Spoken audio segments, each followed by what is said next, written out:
أبي بكر يا نبي محمد با هجرودي مركو نبي محمد soo sheegay أبي بكر أنه وان هجرونيا أدنا way raacaysaa nabigu wuxuu soo sheegay Abi Bakar anigu waan hijroonaya adiguna waad raacaysaa waa lagu idmay inaad raacdo Abi Bakar maxabadii intuu isan kari waayay buu la ooyay walaalayaal waad raaci ayuu la ooyay Abi Bakar markuu raacaysa maxaa dhacay bal aad u dhageyso wuxuu ri Abi Bakar markuu raacay baa la yiraahdaa way hijroonayeen wadada markay socdaan Abi Bakar waxa ku soo dhacaysay nabiga armaan dhufays loo galaa dabeedna intuu ordo neefku saaran yahay cayriyo ayuu xagga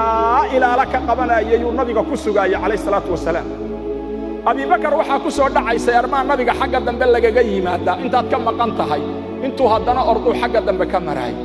Abi Bakar waxa ku soo dhacaysay halka wada ka timid armaan cadow soo maraayo nabiga gees lagaga soo dhacaa wadada ayuu haddana raad goynayay raad goobidu ku dhaqaaqayay wax cadow hareeraha nabiga ka soo dhawaaday kaleey salaatu wasalaam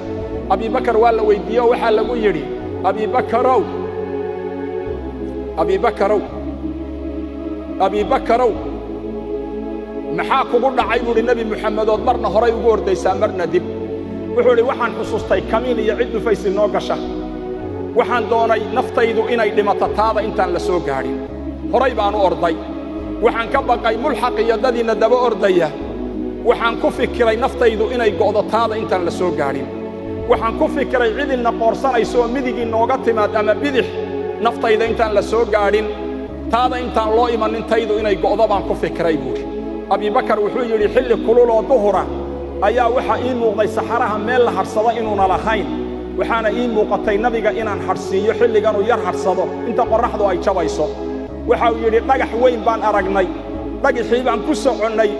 dhagaxii baan ku aragnay ari baa harsada dhagaxa oo la harkeenaayo duhurkii harsada oo halkan qorraxdu kaga qabowda waana dhagax aad u weyn oo aad u qabow oo har weyn leh saxaraha dhex yaala wuxuu yiri dhagaxii baan nabiga keenay gacantaydan ku xaaqay go'aygii baan u goglay laba nin oo Soomaaliya oo isla socota oo cadow ka cararaysa darajaday dooni haday kala leeyihiin midkood xaarka ariga ka kale gacantiisa kaga xaaqi maayo wuxuu oran baradeero waxaad ahayd ba hadda waa laynahayaay adeero naftaada dabarniyo maxaad aniga ma dhibaatadayna haysata soo ma jeedid adeero naftaada dabar go'aaga goglo biyahaaga qaado cadowga iska dhici waaban kula socdaayo waxa ka badan ku qaban lahaa muxuu yahay nabi Muhammad gacantu kaga xaaray Abi Bakar xaarkii ariga kuwiisi Abi Bakar lahaabuu u dhigay wuxuu ri waan ordayo waxaan arkay ninka ariga halkan maalintii keenaa inuu arigii soo wado meel fog isagoo ka soo wadaan arkay waan ka hortagay waxaan ku yiri adeerow geedkii maanta annaga ku habsanay dhagixii annaga harsanayna adeerow maanta ariga naga leexi wuu iga yeelayo waa yahay buu yiri waxaan ku yiri adeer ariga caana nooga lis wuxuu yiri waa yahay neef baan idin lisaya ribuu noo lisay rida caanaheedii baan ku badxay buu yiri weysadii aan watay Abi Bakar markuu ku badxay ayuu soo qaaday nabigu u keenay Abi Bakar wuxuu yiri fasharibaha an-nabiy sallallahu alayhi wa sallam nabiga cabay hatta shabi'aha ila u dhargay munoran nabiga cabay hatta rawaytu ana buri Abi Bakar ila an anugu dhargay buu nabigu cabahay alayhi salatu wasalaam sida uu jeclaa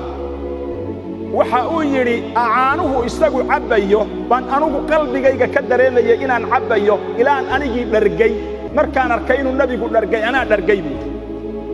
Abi Bakar